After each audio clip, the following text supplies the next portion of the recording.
Dan ini bukan tentang iblis semata-mata, ini juga tentang kita. Perhatikan kita. Kita buat dosa, kita tahu itu salah. Allah hadirkan rasa serba salah. Allah hadirkan rasa menyesal. Kita pun menyesal. Kita pun, ya Allah bagi aku peluang, ampunkan aku. Dan kehidupan kita sampai ke hari ini adalah peluang daripada Allah. Semalam baru buat dosa, hari ini Allah masih bagi hidup. Bayangkan kalau kita nih Tuhan, mau urus orang-orang yang hari-hari buat salah dengan kita. Kamu rasa kamu kasih hidup kalau gitu orang? Memang tidak lah.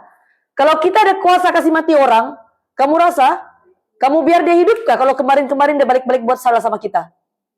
Memang tidak. Memang tidak.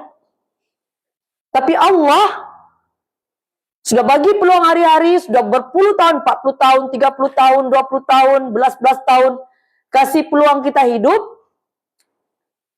Dan kita masih buat benda yang sama. Buat dosa yang sama. Minta ampun lagi, buat dosa yang sama lagi.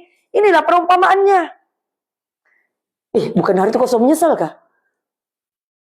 Alah, nak apalah nanti Allah kasih ampun juga tuh. Sama. Sudah dibagi peluang, buat lagi. Sudah dibagi peluang, buat lagi. Dapat ilmu minggu lepas, buat lagi hari ini. Allah bagi peluang ilmu, buat lagi. Sudah tahu diulang bab aurat, diulang bab sholat, buat lagi. Lebih kurang aja kata Allah. Oke? Dapat ya? Sambung ayat yang ke-17. Sambung, baca 1, 2, 3. Oke, surat 3. Surat.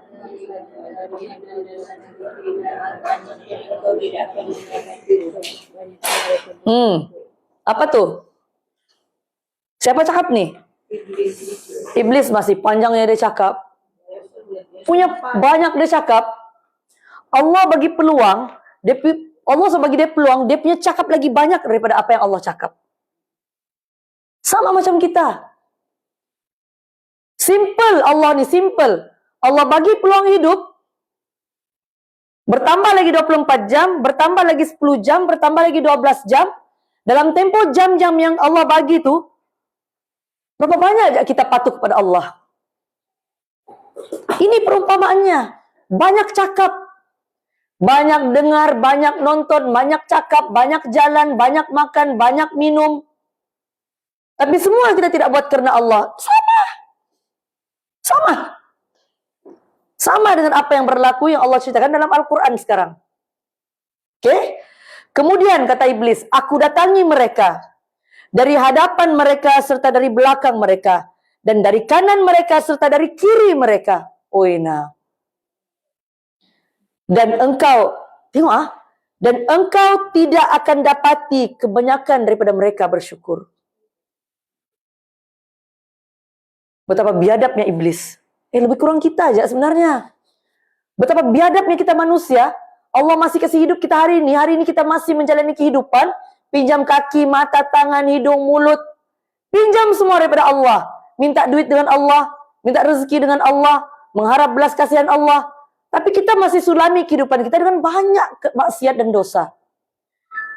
Dengan banyak perkara yang tidak mematuhi lunas-lunas dan syarak daripada Allah. Masih banyak. Sama lebih kurang. Oke? So, daripada apa yang Allah ceritakan di sini, Allah menceritakan betapa iblis itu dia all out. All out. Dari depan, belakang, lagi? Kiri dan kanan. Dia all out. Kalau iblis boleh all out sesatkan kita, kenapa kita tidak boleh all out lawan iblis? Kalau iblis boleh bersumpah di hadapan Allah, dia all out sesatkan kita, dia all out tutup kebaikan, benda baik ni dia tutup, benda yang jahat ni dia tutup juga. Oke? Kenapa kita tidak boleh all out lawan dia? Allah, iblis bani yang hasut aku. Bila tidak tutup aurat, beginilah takdir aku. Why easy. Simple betul hidup manusia nih. Ini memang takdir aku. Apa? Takdir kau masuk neraka? Tengok manusia meremehkan benda-benda begini. Sedangkan iblis ini dia all out, dia take it seriously untuk menyesatkan kita. Tapi kenapa kita tidak take it seriously untuk melawan iblis? Kita kalau bab aurat, bab solat, ada orang tarik telinga kita kah? Atau adakah orang, ini apa ya? Ada pisau ke sini? Tiba. Ambil pisau urus di leher. Kalau kau tak tutup aurat, mati. Adakah? Mana ada? Ambil pistol. Kalau kau tidak tutup aurat, aku tembak. Adakah? Mana ada?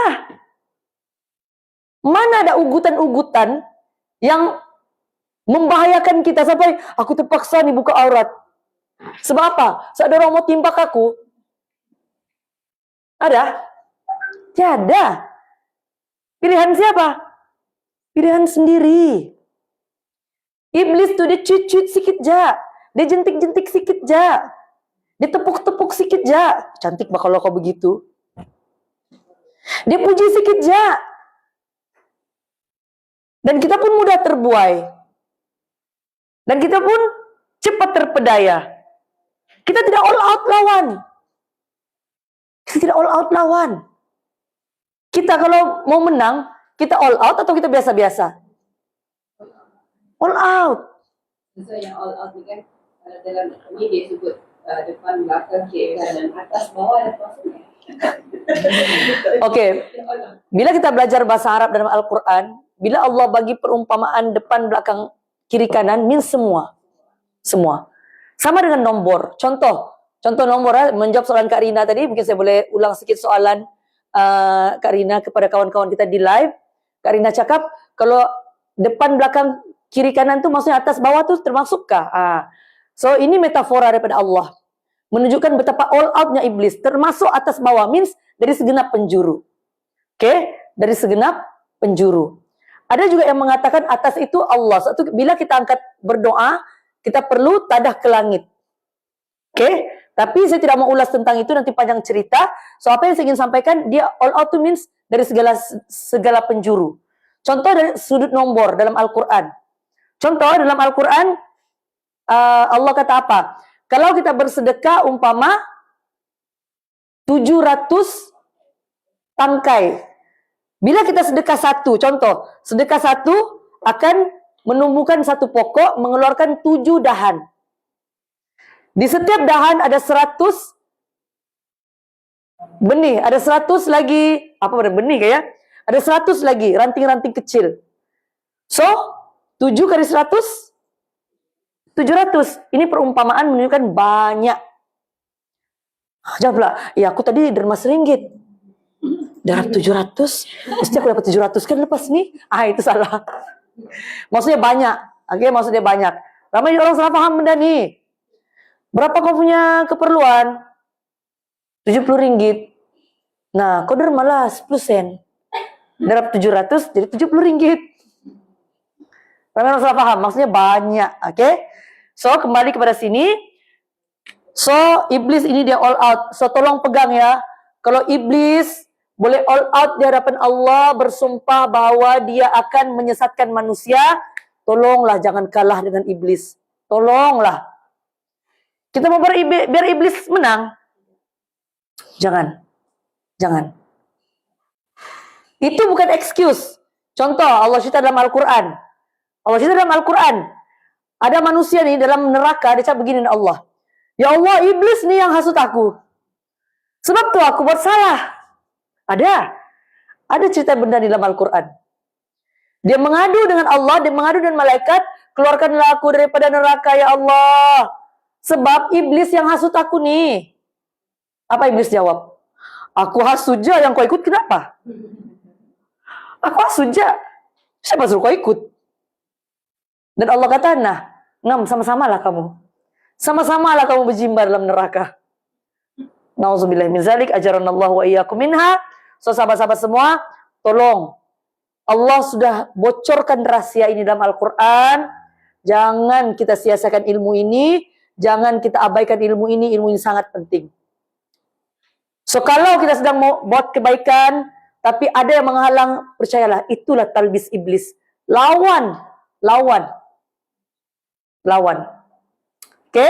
Kemudian kata iblis, wala tajidu aktsarahum syakirin. Maka kau akan dapati tidak ramai yang bersyukur. Agak-agak kenapa iblis sebut tentang bersyukur? Agak kenapa?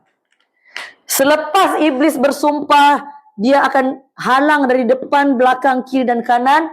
Iblis juga bersumpah, wahai Allah, kau akan dapatin tidak ramai orang yang bersyukur. Maksudnya, cara iblis attack kita dengan membuatkan kita tidak bersyukur. Oke? Peluru yang digunakan oleh iblis untuk attack manusia dengan cara membuatkan kita tidak bersyukur. Contoh. Oke? Contoh. Oke. Contoh kita sedang marah. Marah nih orang fitnah kita, orang umpat kita. Oke? Adakah perkara yang kita boleh syukuri? Di sebalik ujian, di fitnah, di umpat, adakah perkara yang kita boleh syukuri?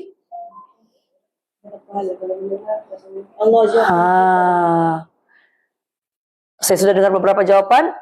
Kak Rina kata, kita sakit hati nih, kita marah nih. Kadang sampai kita marah nih, sampai tahap tidak boleh makan lah, atau makan banyak lah. Kadang rasa mau tidur aja lah, sakit hati kan. Tapi kita lupa, ada masih benda yang kita boleh syukur. Walaupun kita diumpat, bukannya peka telinga kita? Adakah bila kita diumpat, difitnah terus kita peka? Peka so aku Nina, mesti kau ni banyak difitnah kan? Walaupun efek hati kita, menyakitkan hati kita, tetapi ia tidak menyakitkan telinga kita. Ia tidak menyakitkan mata kita. Ia tidak menyakitkan gigi kita. Allah sakit gigiku. Nah, mesti ada orang fitnah kau ni. Nampak? Masih ada perkara yang kita boleh syukuri. Kaki masih boleh berjalan. Bukannya kita kena fitnah terus lumpuh. Nah lumpuh sudah aku. Nah mesti kau kena fitnah nih. Punya baik Allah yang sakit cuma di hati. Yang lain masih sehat. Kena divert pemikiran kita. Kita kena ubah cara pandang kita. Daripada kau menyakitkan hatimu terus-terusan, bagus kau syukuri perkara-perkara yang masih sehat. Contoh yang lain tadi. Allah menjauhkan kita daripada orang yang mungkin tidak ikhlas